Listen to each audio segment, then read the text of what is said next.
Hello. I want to say you need to be careful. I have COVID, so don't get too close to that camera. For the next three videos, I want to address why ministry to survivors of childhood sexual abuse is right in the heart of the calling of the church and of individual Christians.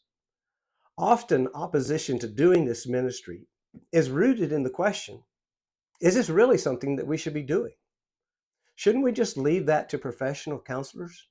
How does this fit into the calling of the church and of Christians? And I find that an interesting question because I find often that churches do minister in the area of grief and divorce. I hear quite often of churches offering the very popular group called grief care and divorce care. And those are very important ministries because grief can derail us and divorce is traumatic. So why not survivor care? Isn't childhood sexual abuse traumatic? Well, you bet it is. If on average, over 1/3 of the people in our culture and our churches have experienced childhood sexual abuse, isn't that something that we should address? So to the question, does it fit in our mission? The answer is yes. So how does this fit into the mission that we're called to in the world? Well, first I want to say it fits into our mission because it can build a bridge for evangelism into the heart of a non-believer.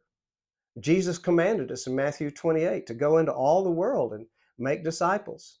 In Acts 1:8, just before he ascended to the right hand of the Father, he said, "You shall be my witnesses in Jerusalem, Judea, and even to the ends of the earth." And we're all surrounded by people who are not believers in Christ. They don't know Jesus, and they have an attitude that the church and Christians aren't really interested in them. They believe that we just want their money, or we don't offer anything that really relates to their life. And so they're just not interested in coming to our churches. And they aren't interested in listening to us share the gospel. They are simply cold to it all. So how will we reach those people?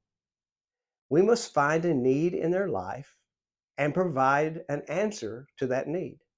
And they will often respond when we offer something that they know they need.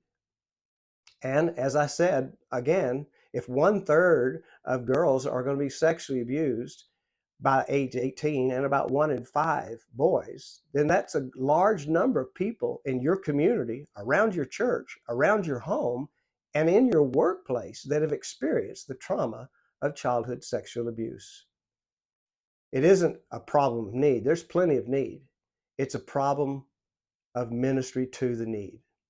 And when the church or the individual Christian shows that they care about this issue by offering a solution for help, hope, and healing, these people often will come, not because they're looking for Jesus, but because they're looking for help.